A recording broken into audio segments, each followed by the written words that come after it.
Mastering the art of frugal living is more important right now than ever. With the levels of economic turmoil that we're experiencing at this moment in time, you need to know these 5 frugal living tips that I'm going to share in this video.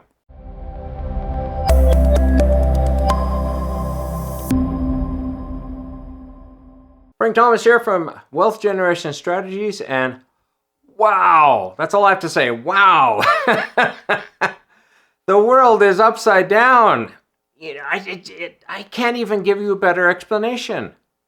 To give this video context, it's currently April 2025, and I wish what I'm about to share was an April Fool's joke, but it's not. I'm a Canadian, and I've been watching our economic situation here in Canada with our government, which in my opinion is terrible, just kind of go right into the toilet. And to add gas to the bonfire, I'm watching President Trump slap tariffs on just about every country in the world.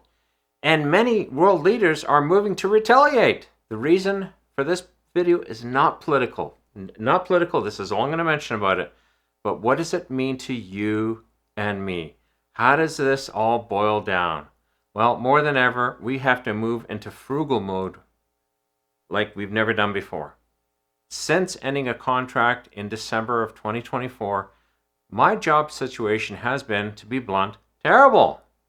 In over 20 years of being a contractor and moving between gigs, I have never seen such a poor marketplace. Wages are really down and jobs are really scarce.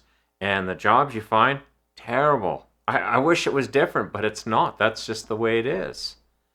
I decided at the beginning of this journey in December to move to what I would call my emergency budget, so to speak. This is my lowest daily living budget that keeps the bills paid but minimizes our overall spending. So today I'm going to share with you what I think are my top 5 frugal living tips, and be sure to stay tuned to the very end. I'm saving the best for the bonus tip. But let's get started. Number 1, know what bills need to be paid. I've mentioned this in other videos, and it's really important to reiterate. You need to build a budget. Yeah, I know a budget's an ugly word, but you know something? It is so essential right here, right now. You need to know what bills need to be paid, no questions asked, or you're going to lose a service or something that you can't lose. Healthcare, your apartment or your house, insurance for your house, or insurance for your car. You can't lose those things. But there's things that can be negotiated. And that's what we're going to be looking at. Things that can't be skipped, that's what's important here. And also, too, if you've got debt, look at what paying the minimums for the time being would be. Now, I don't recommend this for the long term. But if you're in a situation like I am, you need to look at the minimum. What is the minimum that I got to pay on this debt to keep it afloat and not get into financial bind? Believe it or not, sometimes just paying the minimums is what you got to do. Otherwise, cut out any monthly expenses that can be cut. For example, I'm renegotiating my phone bill right now to reduce it to the essentials. I believe that I can drop it from about $115 a month down to about $80 a month, possibly even lower. But that kind of gives you an idea. So in step number 1, it's all about knowing what's got to get paid and also renegotiating any bills that you can to lower your payments to create your minimum emergency budget. This is what you got to put out every month to keep the wheels on the wagon. Full stop. Point number 2.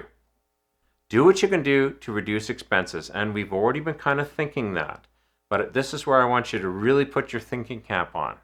What can you do yourself, even if you've got to spend a little bit of money on tools and equipment, to save yourself much more for someone else to take care of it for you?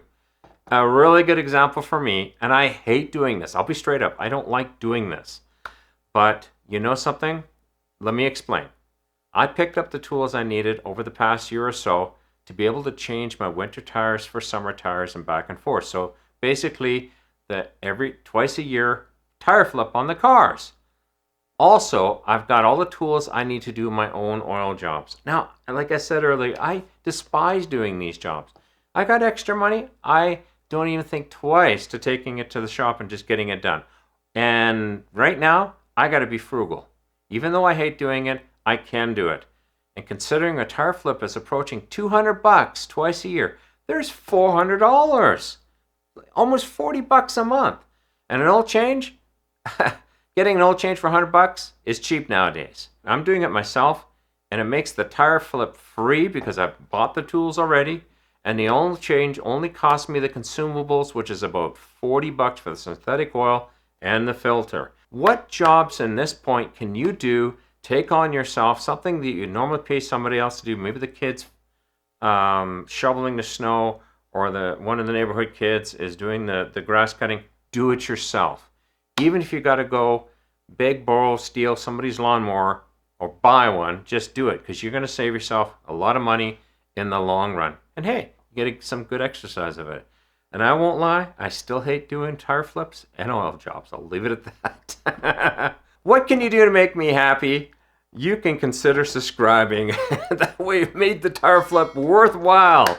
You subscribing really helps me out. And I'd like to talk about real money situations on this channel that are relevant for you and me right here, right now. And if you're really liking this particular video, be sure to give it a like. Thank you so much if you do.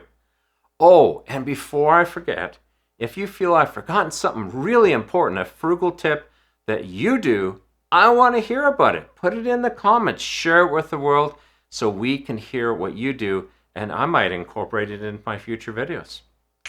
Thank you very much. Number 3, what part-time gig can you pick up? What can you do with spare time and make just a few extra bucks?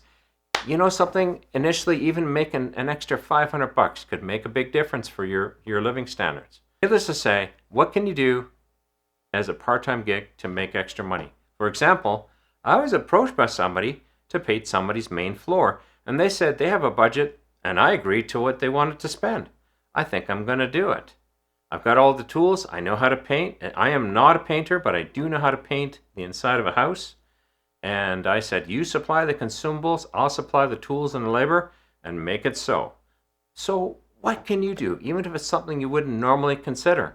Like I said, I'm not a painter, and I'm considering to do this because I can make a little bit of change. Like that. Number 4, what can your spouse do? Are you married or have a significant other? If they're not working, and they can, what can they do to help with the finances? Between points 3 and 4, so the one of you doing stuff and your spouse doing stuff, between the two of you, you could seriously consider bringing in an extra $4,000 a month, considering even poor wages. Right now, I'm looking to advertise my wife's long arm services on Facebook to the local communities to get the word out. She could potentially replace my whole income very quickly just doing that. And it's not really heavy lifting work for her, and she doesn't mind doing it. So let's make it so. So what can you do to get your spouse involved as well, is what I'm saying. Number 5, or what can you sell to create extra revenue? Downsizing will be the term I'm sure that will be remembered for 2025. Downsizing is all about selling off extra stuff you do not need. Dig through the extra boxes sitting in the storage area, and if you're renting a storage locker in a storage facility, get it emptied out. Right there you can shave an easy $100 to $200 per month in rental fees, just right there. The upside is you can put a few bucks in your pocket and put it to bills or debt right away. Take some time and start methodically going through stuff and get it on Craigslist, Kijiji, Facebook Marketplace, or whatever your favorite buy and sell site is. Also, consider Saturday garage sales to see some instant cash. Yeah, people actually come and buy your stuff. Something you might think is almost worthless can be worth something. I remember before we moved into this house, I did a huge garage sale. And I put up a small drill press. I paid like 10, 15, 20 bucks for it a decade ago or so. I put it up for 30 bucks. Man, it was sold before I could even say save. It It was gone. And I had to take the listing down because I got 5 calls on the tail of that. Every one of them saying, I'll come right away and give you the money. I tell you, I could have sold that drill press 5 times over in about half an hour. Some things won't sell in Kijiji. I found that there was some stuff that didn't sell, some did. So you got to just try the waters and see what happens. But the takeaway on this one is reduce. A real benefit that you get from this is if you downsize, you're ready to downsize into a cheaper place to live if you need to. So we keep that in our back pocket, but we prepare for it.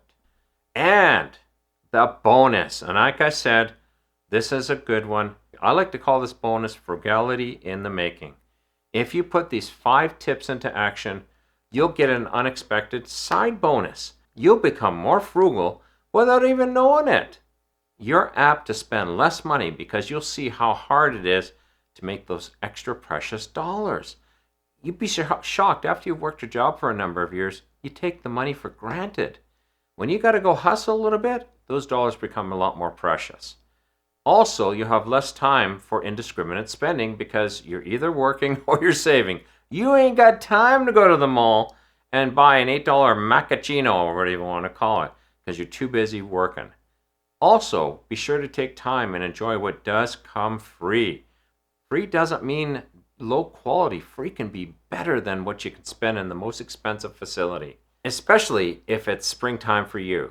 Walks in the neighborhood not only save money, but improve your health. My wife and I have started walking like crazy, and it's good. It opens up the mind. It gives us time to think. It gives us time to brainstorm. Gives us time to plan. And hey, our dog loves it. You say the W word. I'm not going to say it because he's very close by in his bed. And if I say it, he'll lose his mind. So I'm just going to leave it alone. You know what the W word is. But don't make these tips a chore either. Make sure you have clear, definable goals. And one of those goals could be just covering all the bills. Work hard to succeed in your goals. Finally, all these frugal living tips will serve you well, especially if things get even more stupid in 2025. But what happens if you've applied all these tactics and now you have more money than what you need? Time for a party? No, it's time for you to watch a special video that I did that will help you to learn what you need to know when investing during economic uncertainty. Investing in an economic uncertainty is still very possible, so be sure to check out this video. Frank Thomas here, and I hope that we'll get through this craziness together. Please leave a comment, as I mentioned earlier, to tell me what you're doing in 2025 to be more frugal. Otherwise, thank you so much for joining me, and we'll see you in the next video. Cheers.